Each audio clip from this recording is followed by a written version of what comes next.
Hi, everyone. No matter where you happen to be around the world today, welcome to this play-by-play program brought to you by Explore.org and the Raptor Resource Project. My name is Mike Fitz. I am the resident naturalist with Explore.org. We call ourselves the world's largest live nature cam network.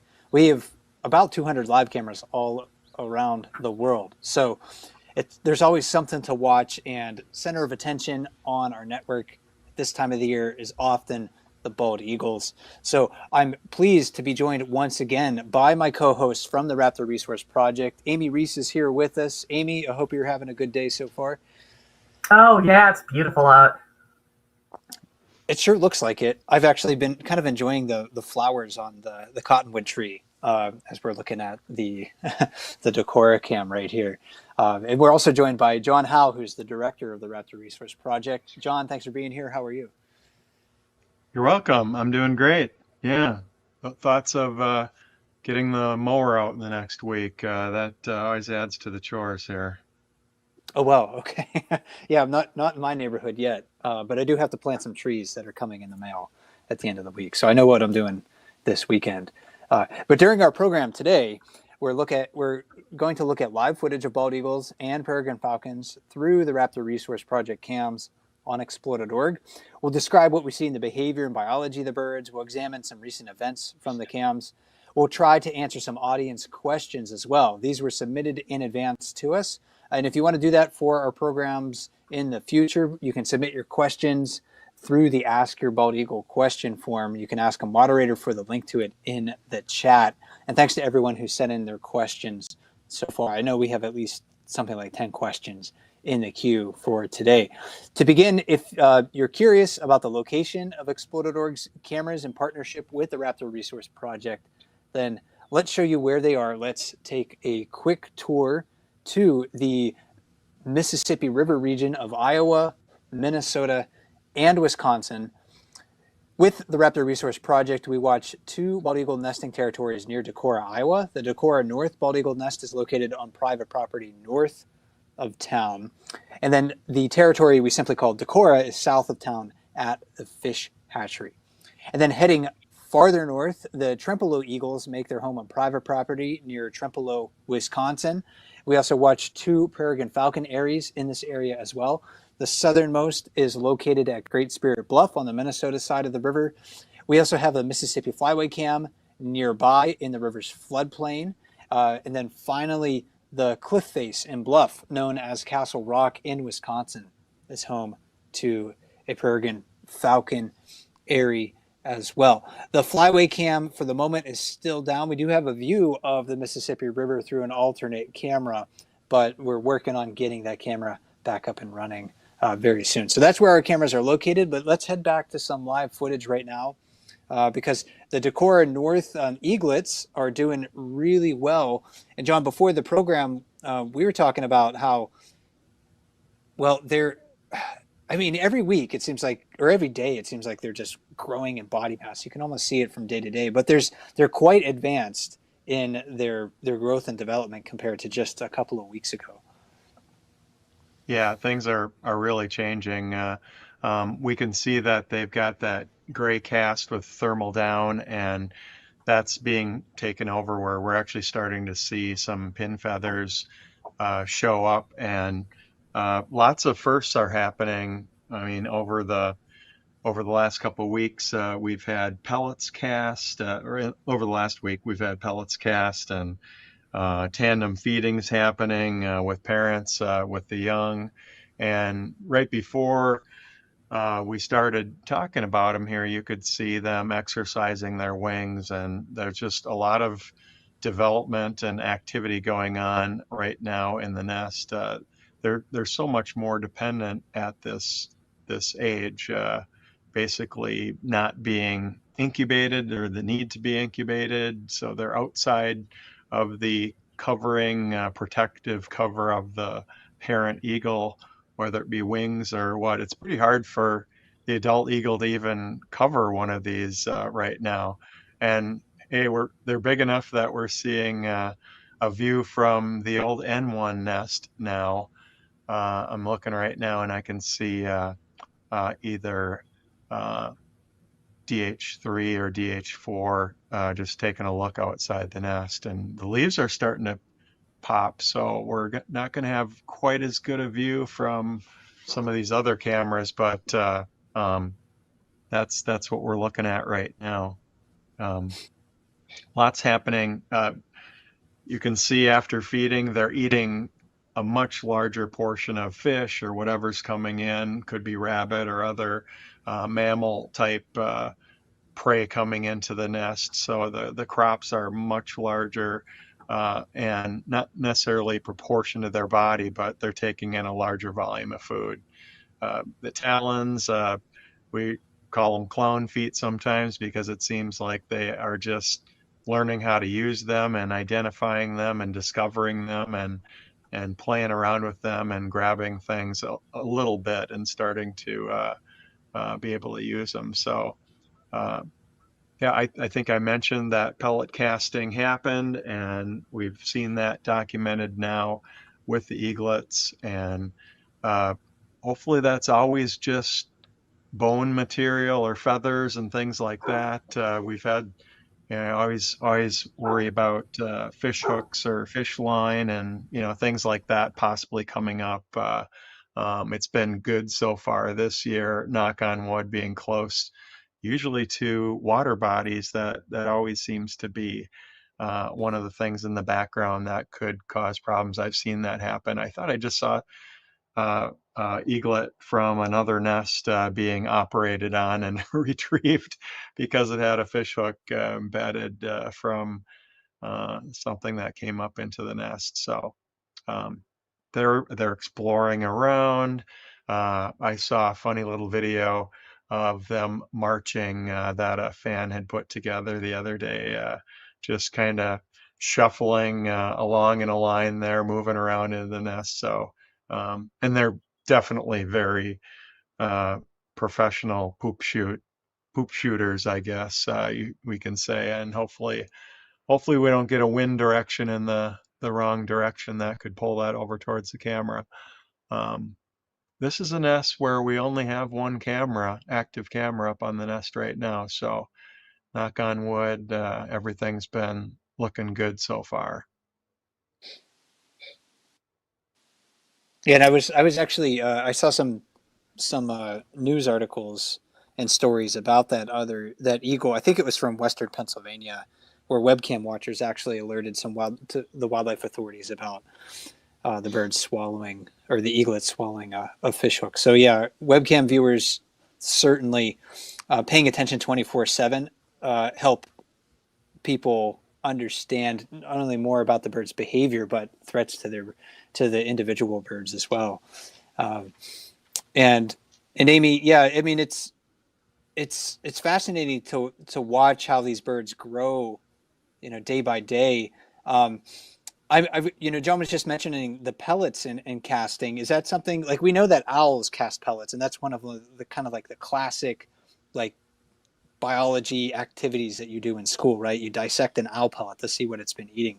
Can you do the same thing with bald eagle pellets and kind of determine what they have been eating? I know that you have a fondness for kind of collecting skulls and looking at maybe what birds of prey have been eating. Yeah. This is true. So when we found pellets up in the nest, they've tended to be mostly fur and scales. It's my understanding that their stomach acids are strong enough to digest really small bones. So what I can tell you, though, is it's really fun to watch them this time of the year because they go right after they hatch. They're really uncoordinated. They can't see well. They don't have much visual capacity.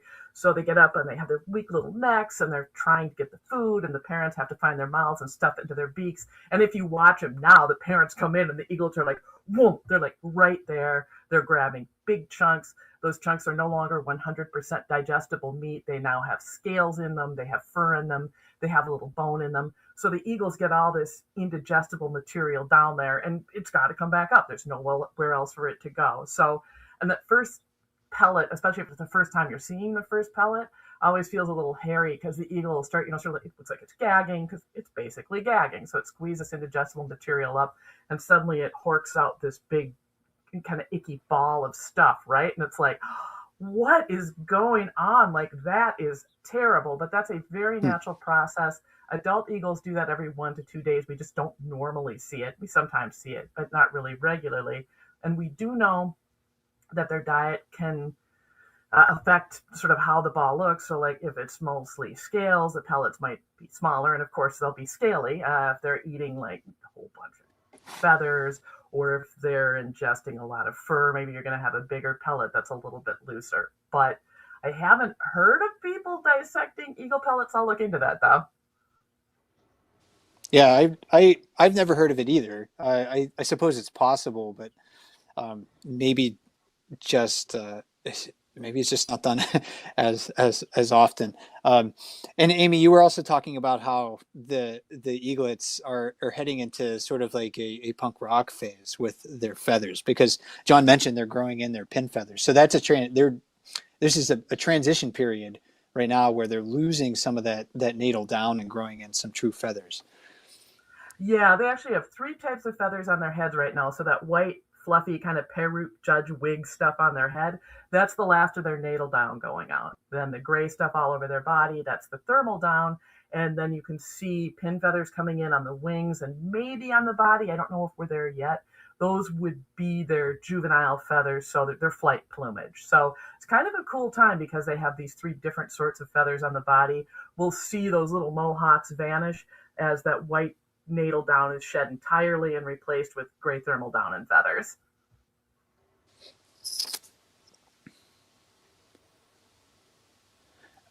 And I did just get a glimpse of, there was a person in the distance walking on the grass down at the fish hatchery.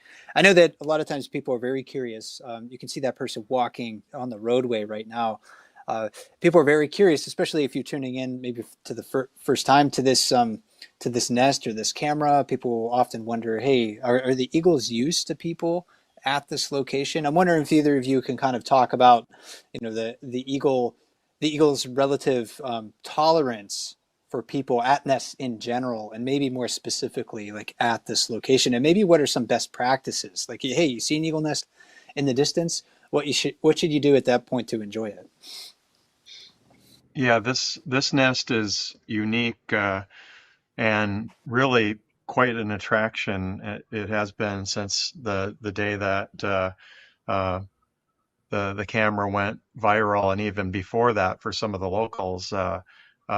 The early days, hearing the stories from the folks that work at the fish hatchery, which is right across that road that we see that is over on the right part of the screen there, the raceways where they're raising rainbow trout are.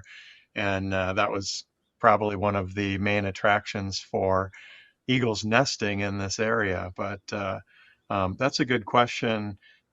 So a lot of people coming there to recreate, people can fish there, there's a bike trail. So it really is a congregation place. And eagles coming there to nest until that point where they actually are stuck on the nest because they've got duties to do, and that would be either incubating eggs or raising young.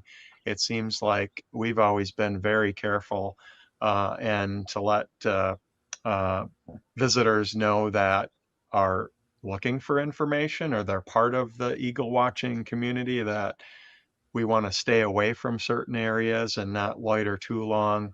There's a bike trail and a path there and a bridge that people go over. So we'll see the eagles looking pretty intently, the adults, and then the younger eaglets also looking out of the nest, just learning, what's going on outside of this little nest. Uh, but it's not like the wild area that we have with our Decorah North nest. We actually do watch two urban class nests, and one would be Trempealeau up in Wisconsin, and then this one down in Decorah at the fish hatchery. So the etiquette I think that we recommend is that people don't get too close to the nest. A lot of folks come there to take pictures of the eagles, and they can do that from afar. It's going to be a little bit harder now as the leaves start coming into the tree and the nest.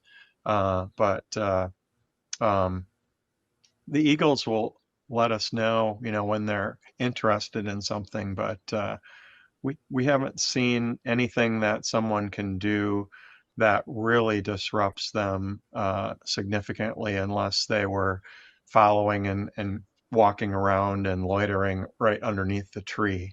That's probably the thing that is a very sharp no-no, is getting real close to the tree and things like that. That could drive one of the adults out of the nest. For the young, it's going to be tougher because they just, until they fledge, they're not really able to get out of the nest. But we don't want to really change that amount of time that the adults are spending in the nest.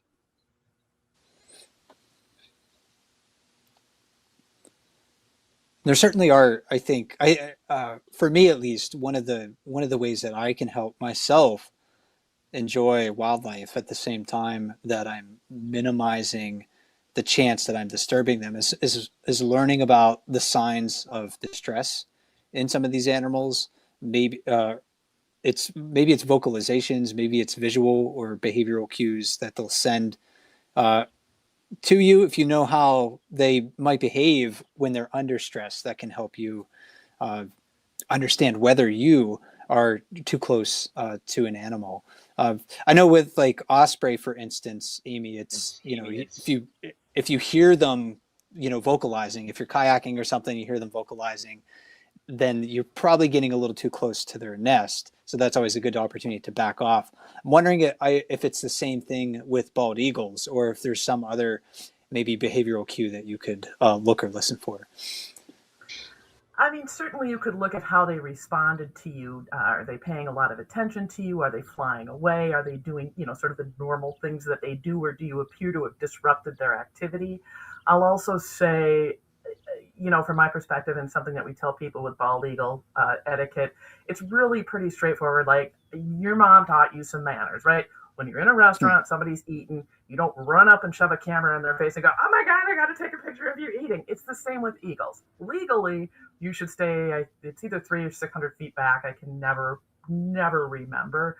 But honestly, like John said earlier, stay away from them, get a zoom lens. If they're down on the ground eating, don't try to get closer. If you get closer and you see them raising their heads or looking uneasy, you're disrupting them. Back off. But other than that, you have to just be polite. Don't bother the eagles. Let them do their eagle thing. They're cool with it. They're fairly used to people. And certainly watch what they're doing and see how they're responding to you. But also, just use your manners and stay back. I'm sorry, that's oversimplifying it. But sometimes I like things simple, and that works pretty well for me. I would agree. And, when people behave consistently around wildlife, wildlife can learn that, hey, if a person just kind of stays over there and does their thing, then I can stay over here and I can be cool. And you can kind of learn to have basically like a contract. And it's a lot easier for wildlife to continue to behave in their normal manner, and we can reduce stress on them if we behave predictably around them. Uh, Absolutely. when one of the eaglets just picked up its head, and I've been watching the camera earlier today, and it seems like they've been doing a lot of panting. So it's a warm day. They don't have the ability really to regulate their body temperature the same way that we do. Like, they can't sweat, right, John? So when they're panting like this, that's kind of, and staying in the shade, you can see them kind of huddling in the shade of that branch. It seems like that's maybe their best way just to kind of keep comfortable in on a warm day. Yeah, regulating temperature through breathing and panting, that's primary. So uh, you got the sun shining on them, which is providing heat. They are warmer up in the 100-degree range. So, but we can see there's a breeze blowing, and that helps keep them cool. But we can get some pretty warm temperatures here, and it's going to get much warmer than this. That will affect what happens to the prey on the nest and flies and things like that. The heat will start ramping up, and they will stand up more and cool during the daytime period when they can, when they're not digesting food and in their food coma after eating. But the nighttime temperatures cooling down for resting is pretty important for them. But yes, the cooling by panting is primary for relieving that.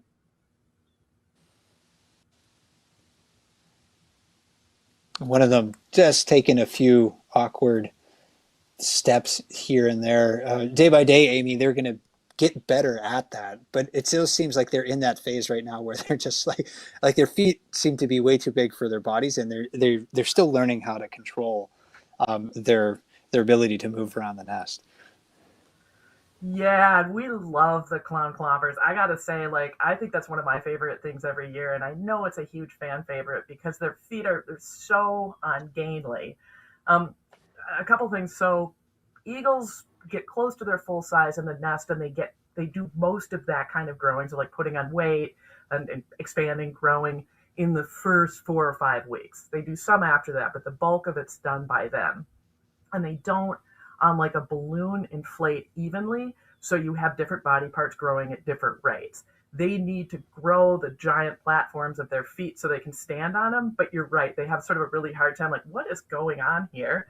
um, and I thought I saw one right before we got on with you guys. I thought I saw one standing up earlier today. It's about the time they should just start being able to stand. They don't really have the coordination to get around very well yet, but that will be something that we'll see happening in the next week or so, to get control over those ungainly feet and start understanding how feet work. That's a good way of putting it. That's so funny. Sorry.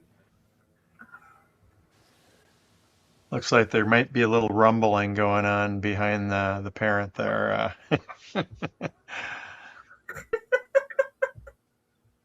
They're not quite to that stage where they can be mobile enough, and they don't have the wing capability to do some, which will come up in the next couple weeks, start mantling and becoming possessive of prey that comes in, and we'll see that time period where the adults appear to even be afraid of them when they bring in a piece of food.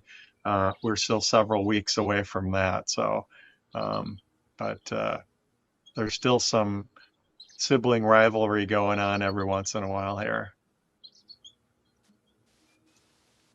And what might our parent be vocalizing at now? It looks like they're tracking perhaps something in the air. Could it be the other eagle? Most likely, either another eagle or another raptor.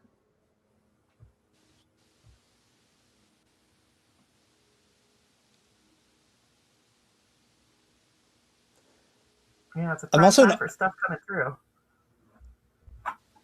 And I And can't I believe remember, or sorry, I didn't check earlier, like when the last time they got fed, but the eaglets that's closest to the cam still has a pretty big bulge in its crop. So they may be hungry, but they also still have quite a bit of food that they're still digesting at the yeah, moment. yeah, I'm looking at past for the day, just what's going on, and it looks like they had a feeding right around 2:30 Central Time, and um, both eaglets got some food, and yeah, you can kind of tell it's like the crops are sagging a little bit, so they're not that bulging full with food. So it looks like they're probably ready for some more. That'll probably come in here later in the day before it's time to go down for the night. And I know that a lot of birds will use things like stones and things like that in their crops to help mash up food, break seeds apart, things like that. Um, Amy, what is the deal with an eagle crop? Are they, I know it's like a big, big powerful muscle in there that's helping. But how is that? Maybe you could enlighten me on what I don't know about how that works. How is an eagle crop maybe different than something that could be like a turkey's, for instance, another large bird that's eating, very hard food compared to like the softer animal protein that a bald eagle consumes? Yeah, that's a really good question. And honestly, I haven't, that would be the gizzard, and I haven't really looked into bald eagle gizzards. So certainly the eaglets aren't going to have one, although most of what they're eating is pretty digestible. That's a great question about the adults. My assumption would be, do bald eagles have a giz? Let me think about this. You are going to get straight out a guess from me, but here's what I'm guessing. It's never come up in conversation before, but bald eagles don't digest grain, so they don't break stuff apart. Either they digest it or they squeeze it into a pellet and they spit it out. So I'm going to guess that they probably don't have a gizzard that they fill with stones, but that is straight flat out a bit of a guess on my part. Yeah, I'm pretty sure you're right there. It's not like in some of the birds that need the small pebbles and rocks to grind the food in the gizzard. So Yeah, we've got turkeys, obviously. We've got finches that come to the house. We live in the sand and they like to peck the sand, but yeah, no, I don't think so. Sorry, I can usually answer these biology questions, but this one, I'm going to make a guess because I don't know. Okay. Well, I learned something, and I just made that question up. So that's me sounding a little smart today, or a little dumb, whatever, depending on your perspective. curious. Smart, Mike, smart. We're all not quite, but we're almost halfway through our broadcast. So thanks for joining us, everybody. If you're tuning in late, we appreciate you coming to listen to us. My name is Mike Fitz with Explore.org. I'm here with Amy Reese and John Howell from the Raptor Resource Project. I definitely want to come back to live footage of the eagles, but I think we should spend some time with our peregrine falcons for a little bit, because we are expecting some ISs in the Great Spirit Bluff nest coming up pretty soon. And Amy, I know you've been doing some careful math to kind of tease this out. When can we expect the first of the 4 eggs to hatch at this nest? Look for hatch to start on or around, because it's never exact timing, right? But look for hatch to start on or around April 26th. And they hatch asynchronously, right? So it's not like not like geese or ducks or like a cardinal or a chickadee, where generally the young hatch within a few hours or a day's time. It seems like they're more spread apart than that. Is that because they'll lay one egg and then maybe there's a little bit of incubation done and then another egg a couple of days later? Or again, am I mixing my birds up? Because that seems to happen a lot. No, they delay incubation. They don't sit full time until the penultimate egg. Since they usually lay 4, that's usually the 3rd. If they lay 5, you'll see that on the 4th. But they also, when they lay, it's generally chilly enough that they don't stay off them the entire time either. So you might see them hover or only come in when the weather's quite cold, or sit them at night but not during the day. So they can delay incubation, but they don't have that tight hatch pattern, because they usually need to do some incubation before they start full-time incubation. And during really warm weather, I don't know about peregrines for sure because I haven't looked at that, but I know during really warm weather, when bald eagles don't have to sit the full eggs full-time, even though they don't have a reputation as full-time incubators, they will in fact delay it somewhat, and we'll see those eggs hatch closer together. So we have sometimes seen peregrine eggs hatch fairly close together, not within a couple hours, but fairly close. And generally, that's most likely because the female has really been able to stay off the eggs versus having to get on them because of temperature or some kind of weather. Yeah, I remember, Amy, a couple of years at Great Spirit Bluff where we had all 4 eggs hatched the same day. So that does seem to be significantly different than what we see with eagles, with the peregrine falcons, and very interesting. There we go. Looks like we got mom coming in at the main nest. Yeah, let's head back to that Nice. live footage, because we just got a food delivery here, so maybe this is mealtime. John, with mom coming in here, dad just left. What generally how does she or the parent, how do they normally proceed with mealtime at this life stage for the eaglets?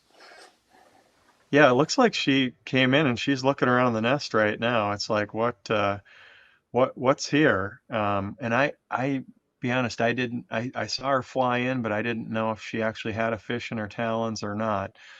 Sometimes they will uh, catch a catch a fish, catch prey, whatever, and they will feed up a little bit, for themselves before they come in. Sometimes not. They come in right away with the full fish and will start picking at it and feeding. Right now, she's very curious, both looking around the nest and looking around in the area of the nest up in the atmosphere. So I'm not sure if she I've seen and I can see fish remains there in the nest. So there's still prey there that she could be feeding right now. It looks like she's cooling down a little bit herself.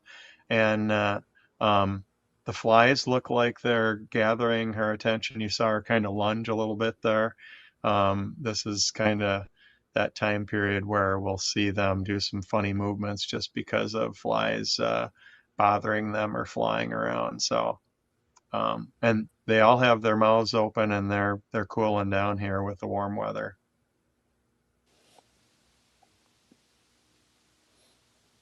Yeah, I couldn't tell if she had a fish in her talons or not. Maybe I thought maybe I saw something that could have just been a shadow.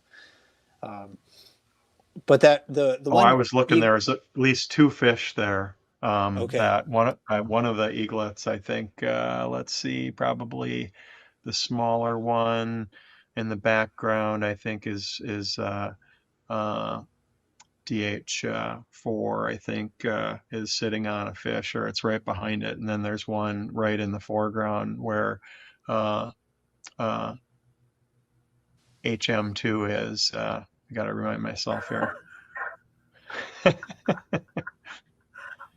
Look at her go after those flies. Oh, That's really there. funny. Yeah, it looks like she found something. Looks like a slab of fish there, maybe. And whoever is closest and ready to go is going to get first feeding. So that's typically the norm, and then they'll both try to get back in there.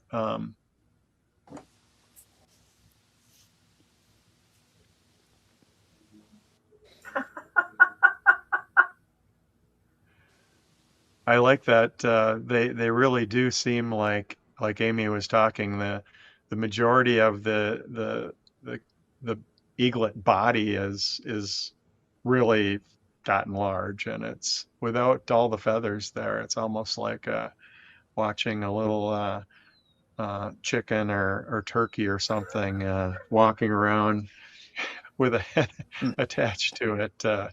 Um, Sorry, it's getting close to dinner time here, and I'm thinking about food myself.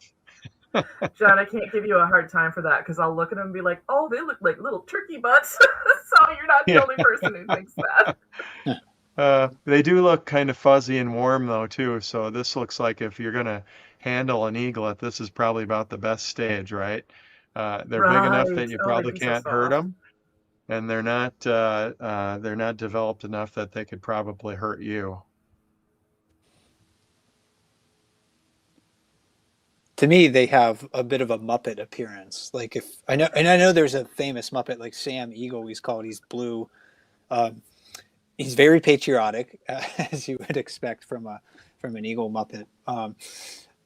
But yeah, at this life stage, that's kind of what they happen to remind me of. But it seems like one of those eaglets is very interested in what mom is doing and has already got a few mouthfuls. So the other one is just kind of like, I'm going to hang over here in the shade. Maybe it's a little too warm, or again, it's still kind of digesting its meal from before. Yeah, that's a good observation. I think you're right. It's right over there in the shade, and we'll see that happen. Now, looking back after you mentioned that, on really hot days, we will see them move around in the nest and preferentially locate where the shadow is and where the shade is.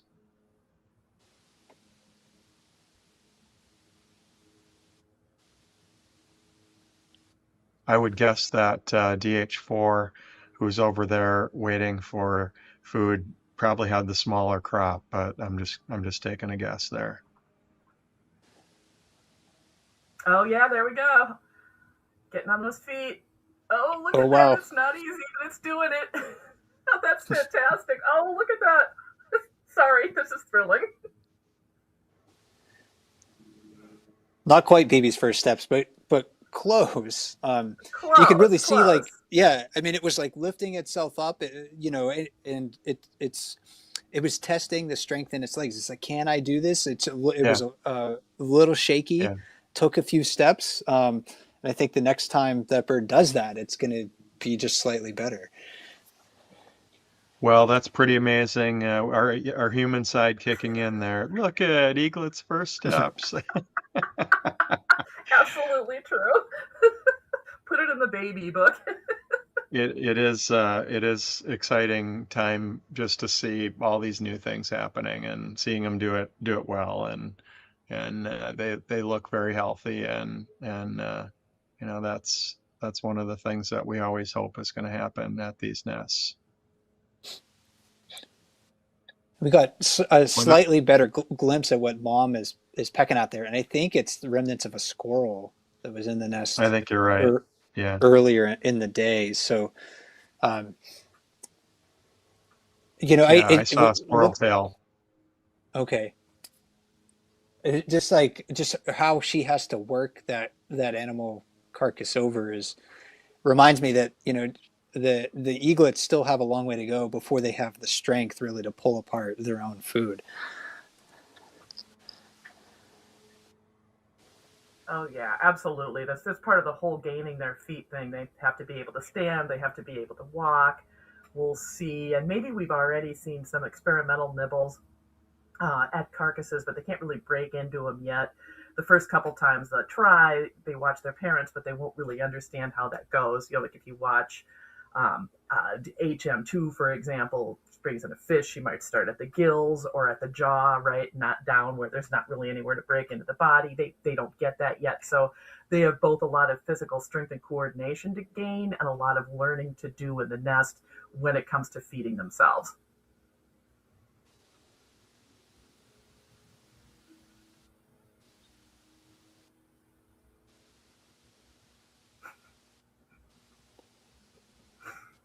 When they're eating a bird or a mammal, do they tend to pluck the feathers off like some other raptors, or the fur if it's a mammal? Um, I know that when we see a peregrine bring prey back to their nest, like they're ripping off big chunks of feathers, getting rid of those. These feathers aren't that great to try to shove down your gullet. But I can't remember if bald eagles are doing it. Oh, and look at that! An eagle is like, that's my fish. They're definitely grabbing That, bites. Wow. yeah, that looks like a fish puck there, and I think she took a big chunk of it. But yeah, that was pretty good to see that young eaglet. Watching the other night, there was a tandem feeding where I believe it was um, hatchery dad took a bite and fed it or gave it to HM2. Um, uh, did I say hatchery dad? Hatchery male, HM, gave a bite to uh,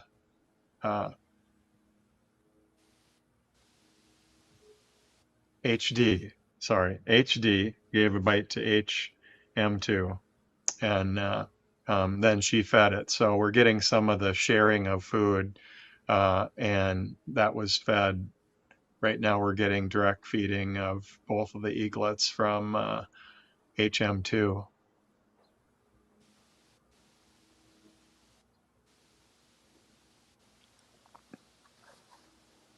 And this is a new female on the territory. This pair established their pair bond last year, but didn't nest last year. They they restored the one of the nests that was in construction, finished it off, and now they have these two eaglets. I'm wondering, and I can't remember if I've asked this question before, but what does the overall behavior of HM2 here, the mother, tell you about her experience raising eaglets? Because sometimes it seems like it's a big learning process for like first time parents, or like, I'm trying to figure this out.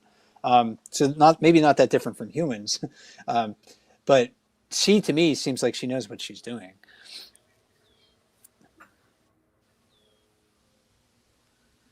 Yeah, I Yeah, don't, she does. John, did they Go, nest? I'm completely forgetting the progression of events. I should look at a timeline before we do these.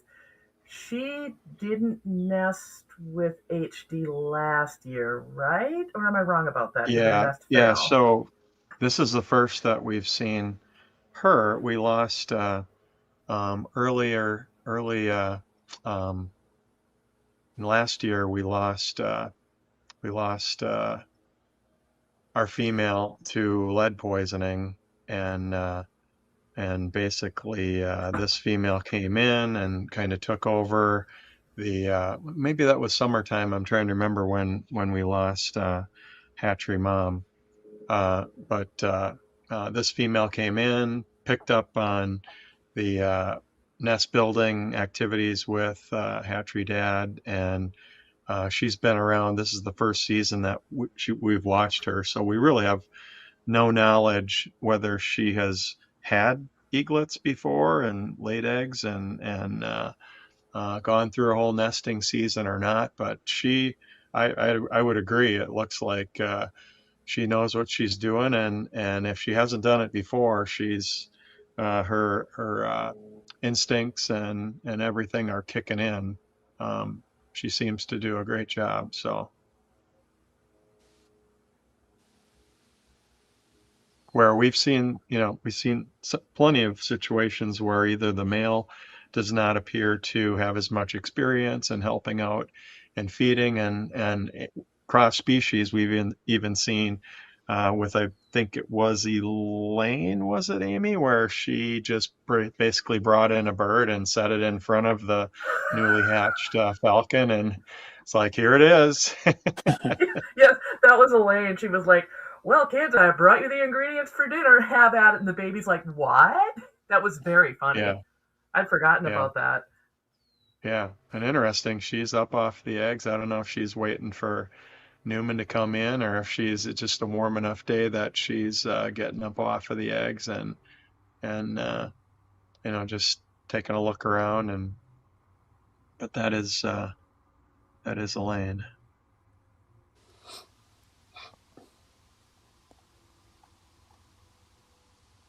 She's such a And beautiful we might be baby. getting close enough to that point, Amy, are we, where there's enough movement going on, there's some vibrations and possible vocalizations, possibly with Hatch Watch coming up here on Sunday. Um, I was kind of watching a little bit before, and it didn't look like she was sitting down quite as tight to the ground, but that might be just me kind of wishful thinking.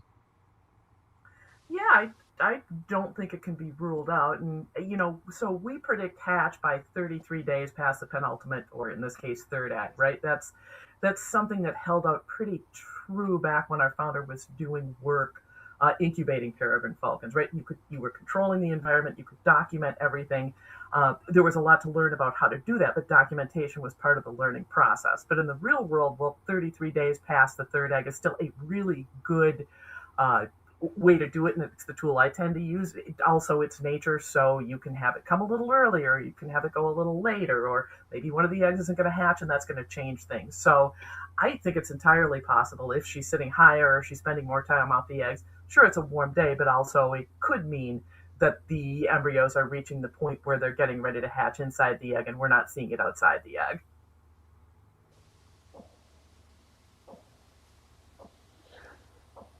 And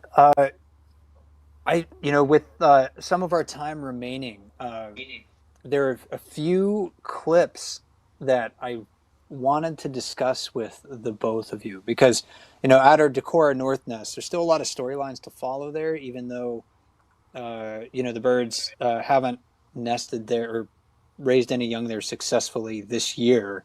Uh, the Decorah North female uh, laid an egg, probably with that was fertilized probably with her previous partner. We don't know that for sure, but she was incubating it, and then some wind basically blew nesting material over top of it, and then she was like, okay, yeah, the egg isn't really accessible to me right now, so I'm just kind of leave it be. But then we have a clip from April 12th where the egg reappeared, and Decorah North female here, she's like, "Hey, there's an egg here," but she seems, Amy, almost like indifferent to the presence of the egg. Like she recognizes it. I wonder if she's like, "Hey, this is mine," but at this point in time, I don't need to do anything with it because it's not going to be viable. Yeah, I mean, there's a couple of things to think through there. She was obviously under a lot of stress. She had clearly had her mating, laying, and incubatory schedule disrupted. The adult male intruder, which is pretty common in this particular situation, wasn't interested in incubating her egg, wasn't in sync with her, right? So she's doing this all herself, and her instincts are telling her to incubate the egg, but she has all of this other stuff sort of taking her out of her cycle. The stress of dealing with everything, having to incubate the egg by herself, the new male only rarely sharing food gifts, right? So all of this is affecting her incubatory cycle. It's also our experience with the eagles we watch that female eagles tend to abandon unhatched eggs more quickly than the males. So like if you think back to the North Nest 2023, the DNF only laid one egg. It was Mr. North that seemed absolutely dedicated to that egg. Like he would have hatched it himself if he could have, right? And we saw that again, I think it was last year when the eggs failed to hatch. She left those eggs more quickly than he did, although they both left them reasonably quickly in that case. And I wonder if like they both have brood patches, but hers is bigger and more developed.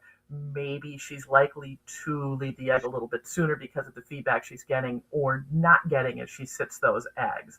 But whatever went on, yeah, she had not seen it for a couple days. She was out of cycle. She had a new mate. It showed up and sort of that egg-shaped hole in her brain was just gone. She wasn't interested anymore because that's not where she was. And then this clip here, this is from April 18, and we had an audience question related to this because this is like a third-year bird maybe. And Betsy was wondering, what can you tell us about the egg at Decorah North being broken by a subadult eagle on Saturday, April 18?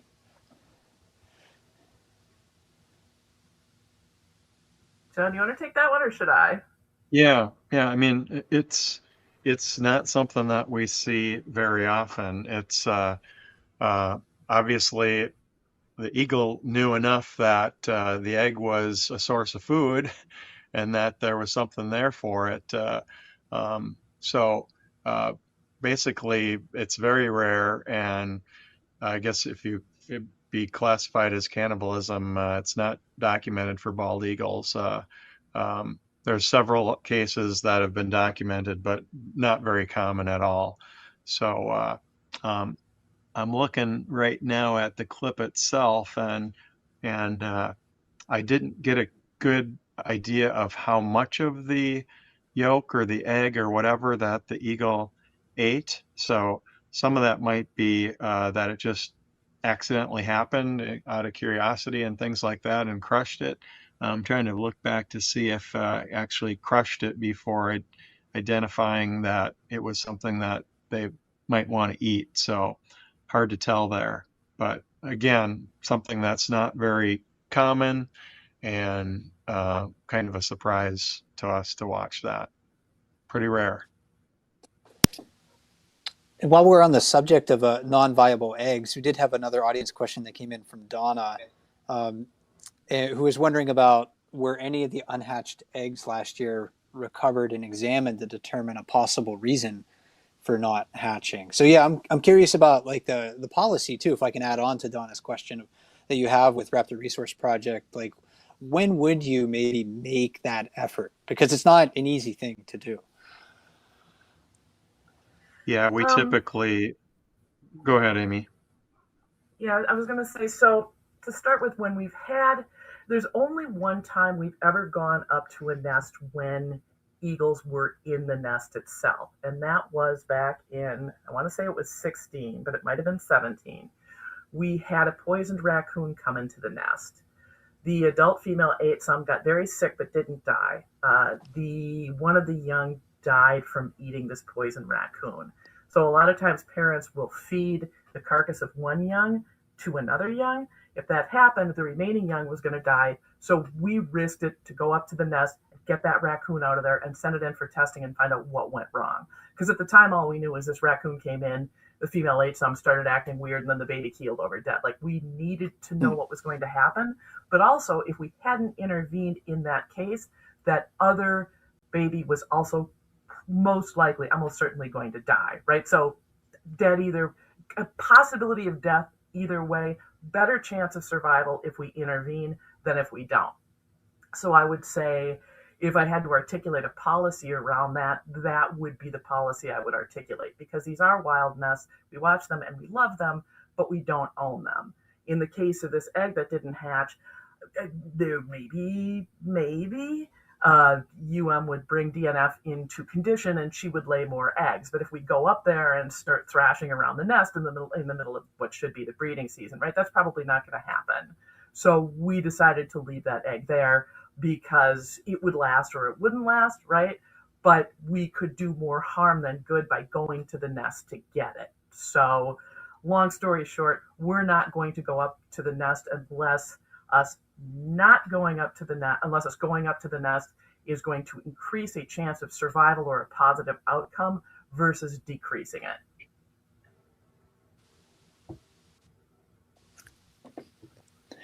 And that doesn't include normal things in the eagle's life, like, they're cold. And again, or think of Trempealeau last year. If we had gone up to the nest, there was an eaglet alive. If we had gone up to the nest to try to take it, where would we have put it? Human rehabbers do an amazing job, but not as good as parent eagles do. And something could have happened in that situation, right? That the lines there were blurrier. But again, in not knowing what to do, we felt it was best to watch and let nature take its course versus like, well, we know what to do and we're going to control the outcome. So that's all I got, John. I don't know if you have more to add. Yeah, it's always going to be taking a look at risk, how to get up to the nest, what's going on, is there more harm than that could be done than the benefit, and in most cases where we've been on the conservative side and basically said, not intervening is the norm. There has to be a good reason for us to go up there.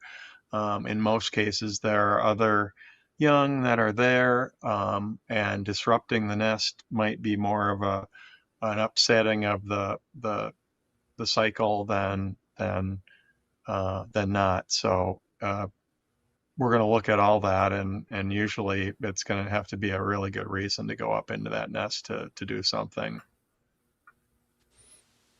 This looks like an older eagle that's in the nest right now. More white on the head, probably what, a 4-year-old bird, it looks like, playing around with the sticks. Yeah, 4 molting into that 5th year adult plumage. Yeah, this is from April 16. A couple of different clips that have been playing while we've been discussing intervention and retrieving eggs and such. Because last week, or not last week, but a couple weeks ago, Amy, I remember asking you, hey, we're going to nickname the unidentified male at the Decorah North Nest. And you're like, whoa, Mike, let's wait a minute here. And now we have this young bird hanging out, checking out. And I don't know if this bird's been around more recently, but you said, hey, there could be a lot of suitors for DNF in this territory. So we need to wait a little bit and see what happens. Yeah, and so far our camera reporters are reporting that has been around every day. So they're not copulating. Well, I shouldn't say they're not copulating. There was some bonding, and it's been another bonding attempt or practice, as we call it, on I think the 20th. So he's still in the territory. They still appear to be in the process of establishing a bond together. My guess is he's going to stay, but having said that, we'll see what happens. His relationship with DNF is still a little ambiguous, occasionally testy. It's possible another male could come in, so we'll see. All right, so stay tuned for that.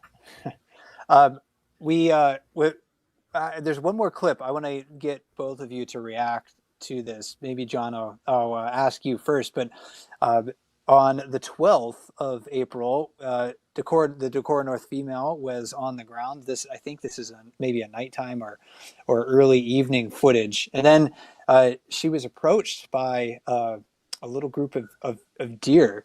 Uh, and this was fun for me to see, John, just how the deer are kind of curious. They're like, hey, what's that thing over there? We don't see Yeah. these on the ground very often. Yeah, it's not like they're competing for food or anything, but we've seen this kind of interspecies interaction at the Decorah North Nest several times now. One year back, I think it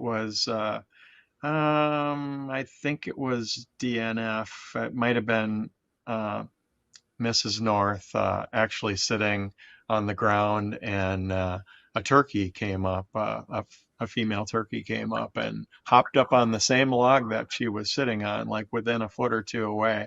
And normally a turkey would be prey and food for the eagle. Um, and so we've seen that kind of thing happen outside of the normal. I'm going to bring up piece of turkey that I found, prey material out there and bring it up into the nest.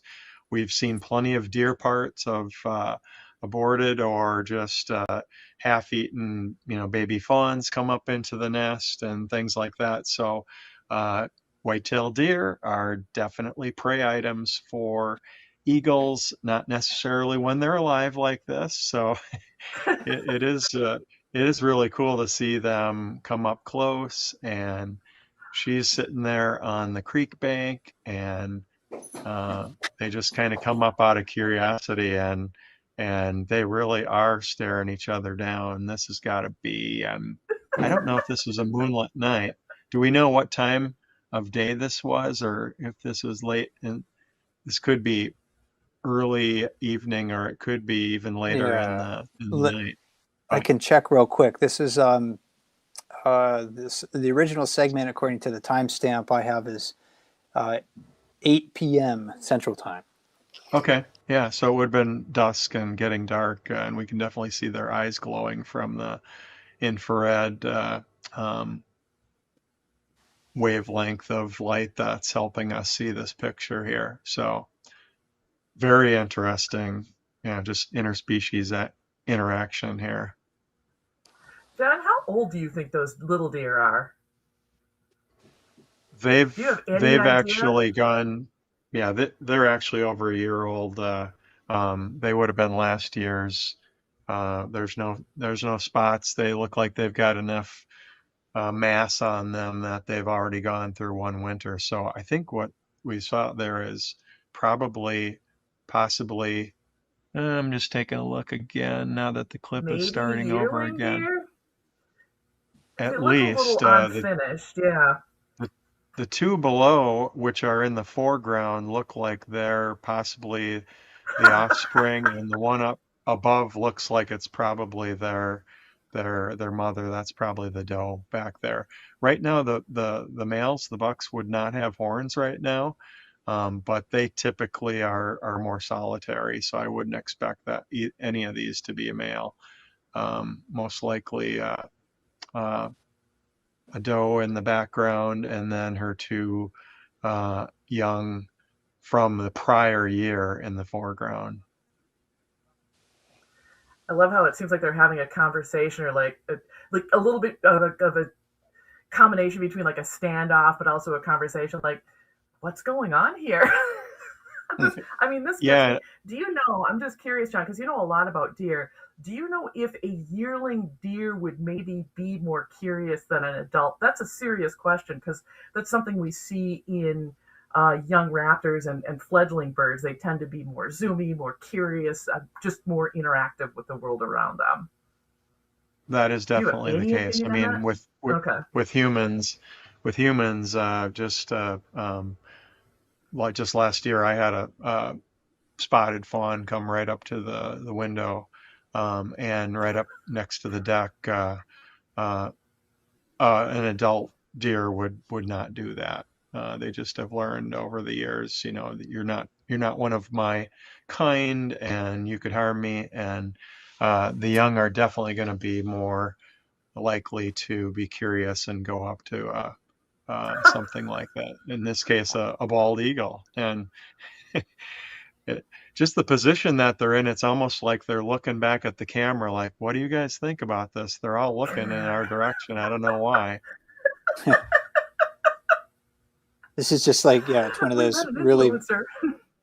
really bad. Putting on a show for us. At a certain point, I'm sure someone could take a screenshot and make like a really bad album cover from these group of of animals.